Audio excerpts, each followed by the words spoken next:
วันนี้ก็ได้มาเห็นตัวจริงเสียงจริงเนาะส่วนกาแฟอันนี้มันคนเฝ้าสวนเนาะอันนี้คนเฝ้าสวนเนาะโอ้เริ่มใหญ่แล้วเบียกอะไรอันทางนั้นแม่นเวลาขึ้นไปถึงกันโอ้จำพูดเพื่อนอุ่น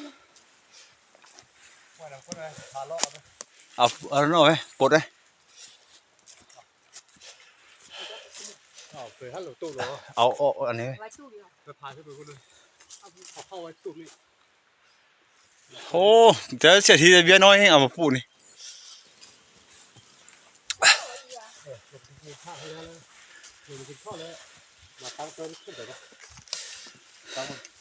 จากเฮกตาร์น้อยนะนี่เนาะ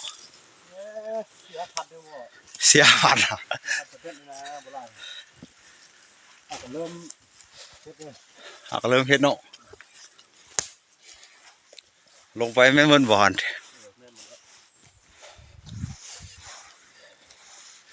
โอ้เบียน้อยนี่มันเอาได้บ่ระบาดแต่ก่อนมันก็หกว่ะนี่หรือว่าหกว่ะก่อนจะเกี่ยวนี่ก็ง่ายๆใช้เวลาเป็น3 ปี2 ปี3 ปีก่อนจะเกียงไงเนาะโอ้ตามกันว่าก่อนจะเกียงอันนี้ใช้เวลา2-3 ปีเนาะจึงสามารถปลูกเบียร์นี้แต่เบียร์เขาปลูกลงตอนเลยก็ได้ตัดหุ้นมานี่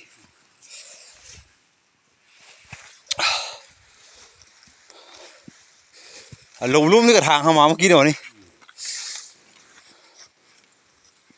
โอ้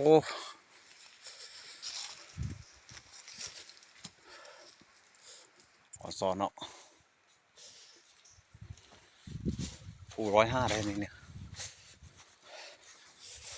โอ้ยก่อนจะตัดหุ้นเทะอันนั้นพอตัดหุ้นเลยเป็นกอดนั้นขึ้นมาบงามเนาะนี่เรื่องไอ้นี่ไหมเรื่อง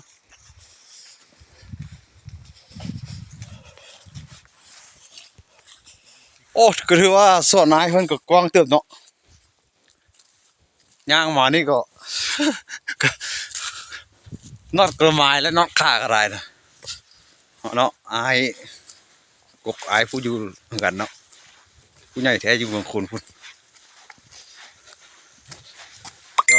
ก็ยิมาข้อปันนะเพื่อนเนาะเพื่อนก็ยิแบ่งให้แต่ครับมอพาโคให้ดวงนี่แหละมานี่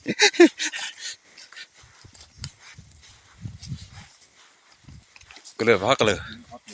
โอ้ยังบ่สุดเนาะแต่ว่านี่เนาะเนี่ยย่างมาทางมาอันบิดแล้วอันต้นนั้นน่ะนี่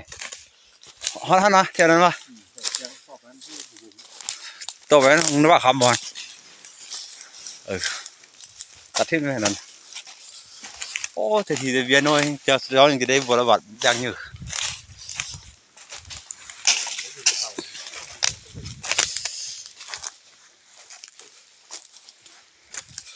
บริจาคเขาจะน้อยตีนี่โอ้นี่เนี่ยเทเอาเบี้ยยืดเสื้อเลยก็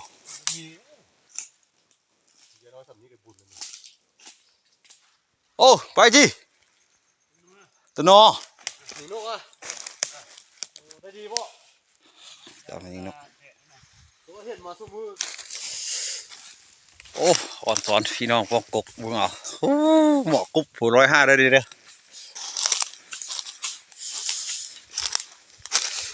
105ผู้105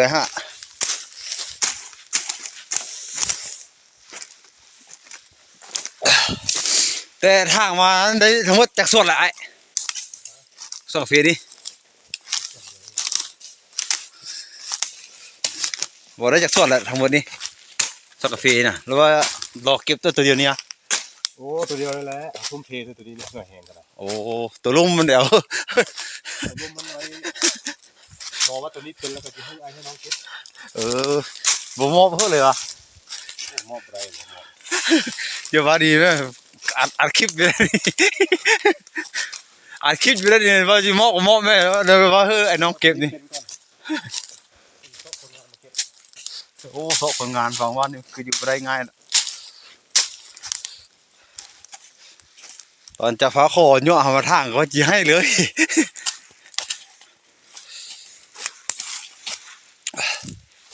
โอ้ถือว่าสุดโซหูโซตาเนาะ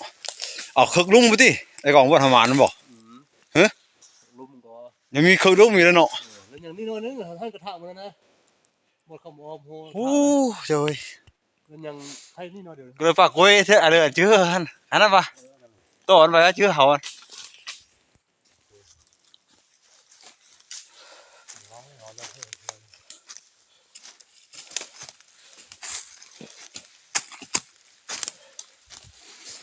เสียนี้ใครอย่าเอาเยอะหน่อยนึง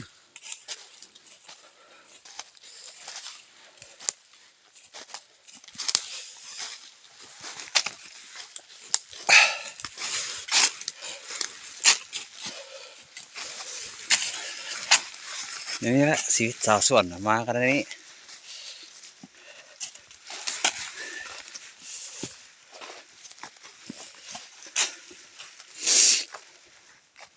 ปักกุดเด้นี่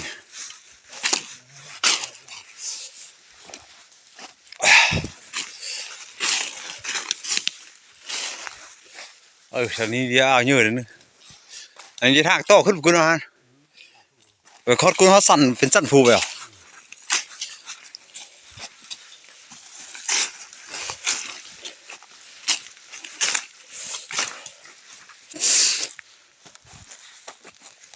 โอ้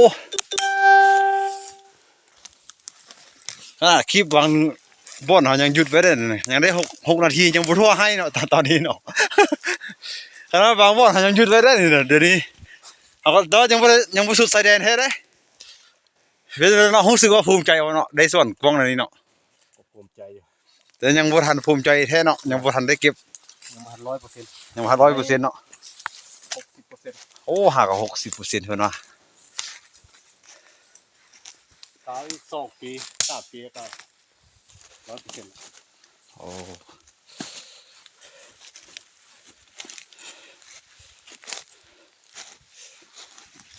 6 นาที7 นาทียังบ่ทันทั่วยังบ่ทันทั่วให้ลงบ่พูดแต่ตุ่มมันแท้ไม่สัญญาณนี่กี้ ไก่น้ ไก่น้ำเนาะบ่ขึ้นเมื่อกี้มีห้วยเหรอวะนี่ก็ลองทางมาอีกเนาะเนาะ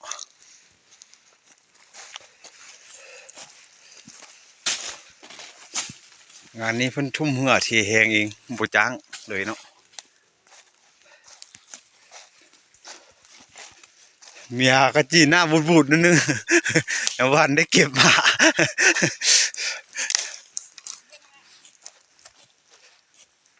โอ้แม่ไม่เท่ามาให้เหรอลุงทำได้ลูกเคยเขาเจ้าน่ะ เจ้านี่กินยาอยู่ อุตส่าห์หาก็แล้วนี่จะจ้างมาลูกเคยเลย ไม่ได้ลูกเคยก็จะมอบเพราะลูกเคยหมด โอ้ยปืนนั้นเขาแบนซ่องฮาลาเลย โหได้ปิดมาหากับ8 นาที8 นาทียังบ่ทันทั่วให้ได้นี่นะครับเดี๋ยวลงไปกุ้นอีกเลยลงไปลุ่มพุ่นได้ยังบ่ทันทั่วเนาะเจทางเบื้องนี้เขาก็ยังไปบ่สุดซับโอ้ เยอะหมด เที่ยวลุ่มมันปูมาหมดเลยบ่พี่ครับพี่น่ะยังแต่นี้จิแกนสิปูอีกนี่บ่ อันนี้เราจะท่าไปนี้ก่อนทางก่อนวัดเต้าดองมาอยู่มาทางจะเอาให้มันได้มันหมดแล้วนะ แต่ตกลงว่าสิปูหมดเลยว่าอัน ที่ทางปีนี้จิตตั้งขึ้นมาเรียกทางมาแล้วก็ขึ้นมานี่แหละ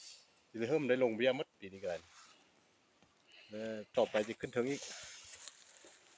ปลูกตลอดนะปลูกสปีด ไปมองนั้นดีกว่าไปยามบ้างเลย เอานี่ขึ้นไปสุดแล้วจังลมมันค่อยๆจังลมตั้งเติมขึ้นมา โอ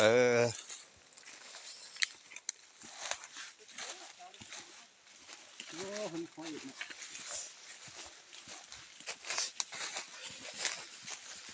ลงไปห้วยลุงมันจำห้วยกันท่องลานเตี้ยก็หรอ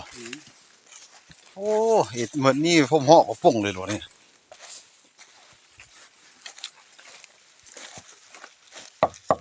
โอ้พอดีจำนี่เนาะดินนี่เนาะไอ้กองเนาะบ่สันบ่เพิ่ม ทำทุกคนมันเพิ่มคือมันเนื้อหาง ลงให้จำยังว่าจำห้วยน้ำตีนี่โอ้ยไกลเลยปูขึ้นไปนี่ไปให้ก็สั้นผู150แล้วนะขึ้นไปนี่ผูเลยก็ผูเพี้ยเนาะไม้เพื่อบักอ่ะ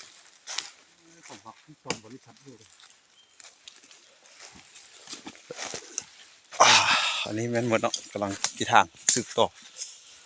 เดี๋ยวนี้เขากำลังที่พยายามมองนกอายเพิ่นห้างไปเนาะไปลุ้นนำกันจบคลิปที่มองนกคือว่าเปื้อฝาวไปเนาะมุงด่าง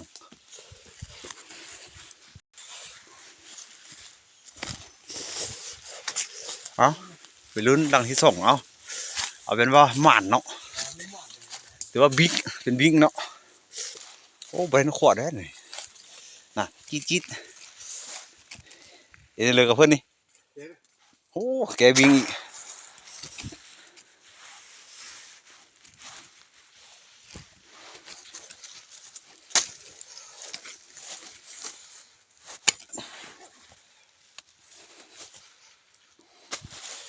นี่ร้อย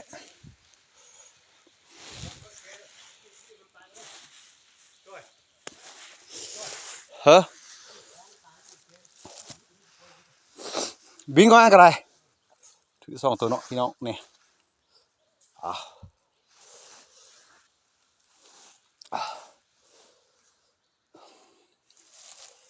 ถือบิ๊ก2ตัวแล้วเอามาลุ้นบึงนำกัน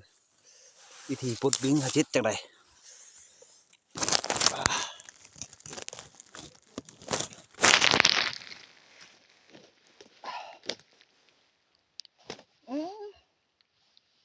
ก็ตายากแค่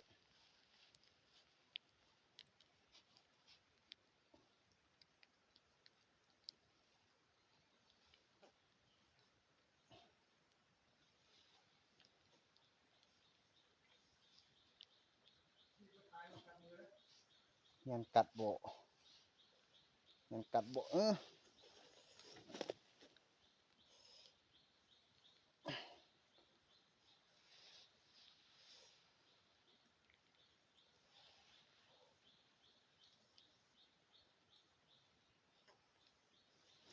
เอาเป็นว่าเขาจะจบไว้สักนี้พี่น้องปองกบคลิปเนาะ